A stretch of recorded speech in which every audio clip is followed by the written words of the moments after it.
स्त्री जन्म से किसी की पुत्री, धर्म से किसी की पत्नी और कर्म से किसी की माता।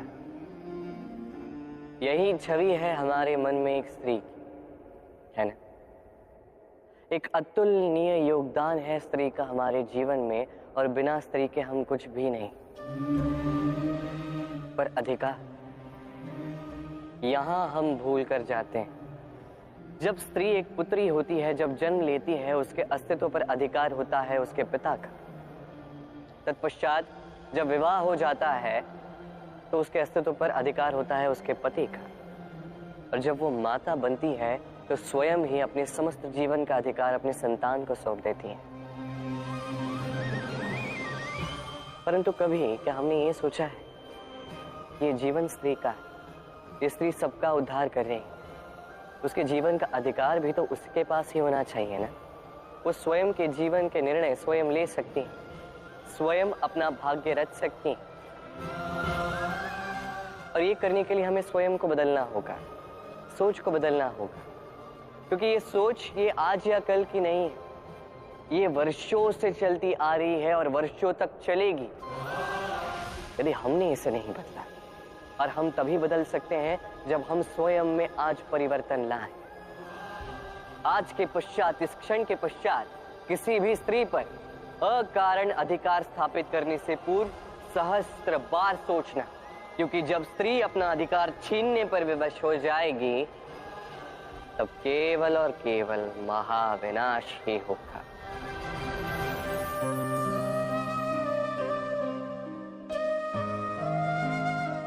स्त्री, पुरुषों ने जिसे नाम दिया त्रिया, क्यों दिया, किसने दिया, किसी को ज्ञात नहीं। मानना यह है कि पुरुष सोचते हैं कि त्रिया सोचती कुछ है, कहती कुछ और है और करती कुछ और ही है। परंतु क्या यही सत्य है? वास्तविकता ये है कि त्रिया वो चरित्रहीन पुरुष है और कोई नहीं। वो पुरुष जो स्त्रियों से कहते हैं कि आप माता हो, आप देवी, आप बहन हो, और सोचते क्या? सोचते हैं कि ये स्त्री हमारे पांव की धूल है और कुछ नहीं। और करते क्या है? उनके सर पर, उनके केशों पर चूड़ामणि लगाकर सोचते हैं कि वो उनके चरणों की धूल है। स्त्री का मान भंग करते हैं, उन्हें दासी समझ लेते हैं। मत भूलिएगा, यत्र नार्यास्तु पूज्यन्ते रमन्ते तत्र देवता। अर्थात जहां नारी की पूजा होती है वही ईश्वर वास करते हैं, और जहां नारी का अपमान होता है वहां ईश्वर और भाग्य दोनों रुष्ट हो जाते हैं।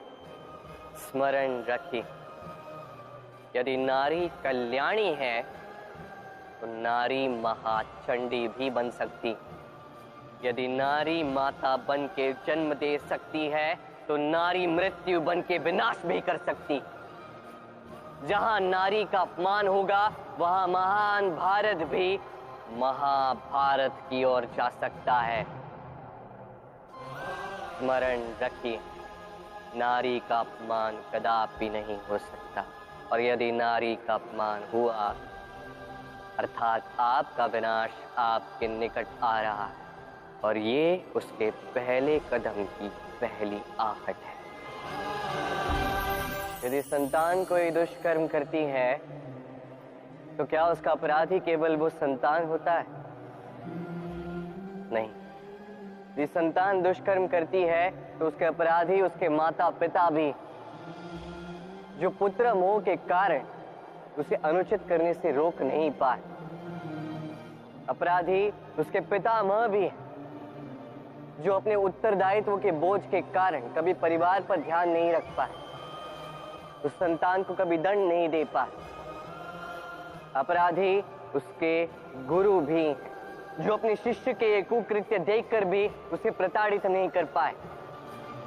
एक भावी राजा का कर्तव्य है कि प्रजा के समक्ष वो एक उत्तम उदाहरण प्रस्तुत करे, परंतु यदि इतना अनुचित उदाहरण प्रस्तुत हो रहा है तो माता पिता का, घर के बड़ों का यह कर्तव्य है कि वो उसे वहीं पे रोक दें, या तो प्रेम से या तो दंड देके।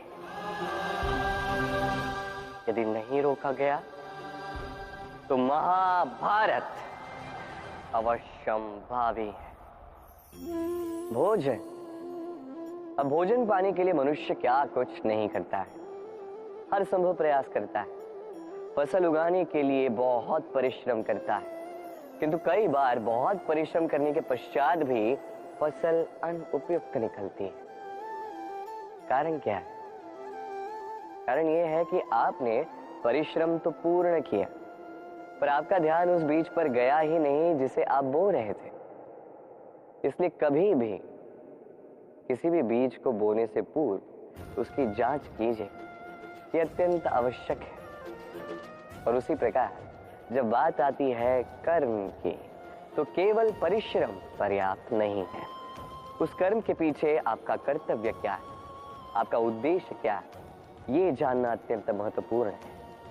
इसलिए कर्म कीजिए, किंतु उस कर्म के पीछे आपके कर्तव्य के महत्व को भी समझिए। आपने कभी किसी साधारण पक्षी को देखा है, जैसे गौरैया? वो क्या करती है? किसी वृक्ष की टहनी पर अपना घोंसला बनाती।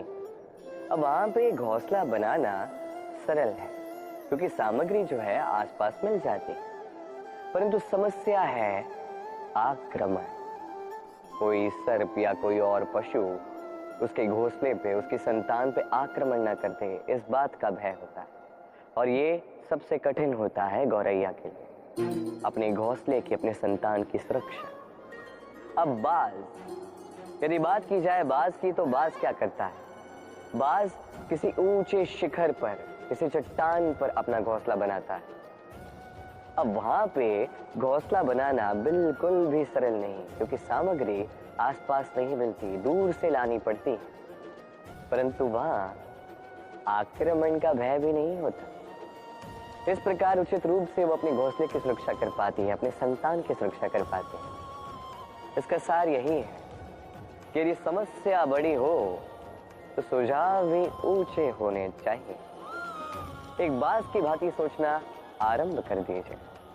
जीवन में हर एक समस्या छोटी लगने लगेगी।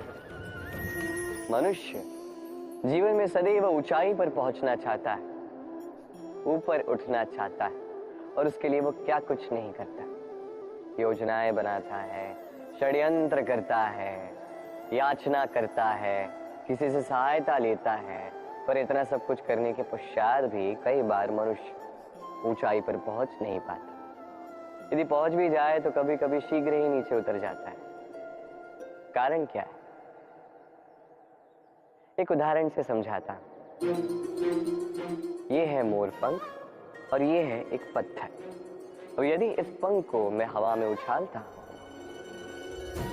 तो ये उड़ता है, यही पाषाण तुरंत ही नीचे आ जाता है। कारण क्या है? भार। ये पाषाण भारी है, और यही तो सीख हमें प्राप्त करनी है।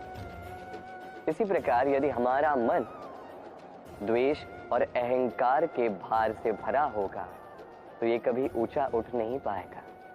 उठ भी जाए तो शीघ्रातिशीघ्र नीचे आ जाएगा। तो इस मन के भार को हल्का कर दीजिए। श्री कृष्ण के अद्भुत प्रसंगों को जानने और जीवन में अपनाने के लिए श्री कृष्ण एपिसोड चैनल को सब्सक्राइब करें। नए एपिसोड की जानकारी तुरंत पाने के लिए बेल आइकन दबाएं।